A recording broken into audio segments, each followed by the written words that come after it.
অন্যায় কখনো একা আসে না, ওর সাথে সবসময় অনেক ভালো মানুষ থাকে। হ্যাঁ, ভালো মানুষ, যারা কাউকে মারেনি, কাউকে গালি দেয়নি, কিছুই করেনি, কিন্তু কিছুই করেনি বলেই অন্যায়টা বেঁচে গেছে। কিছুদিন আগে একটা ঘটনা সবাই দেখেছে, ভিড় ছিল, ভিডিও ছিল, চিৎকার ছিল, কিন্তু প্রশ্ন একটাই, সত্য যাচাই করার কেউ ছিল কি?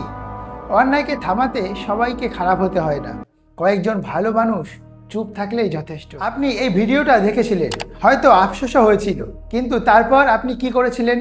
লাইক নয়, কমেন্ট নয়, শেয়ার নয়, শুধু স্ক্রল।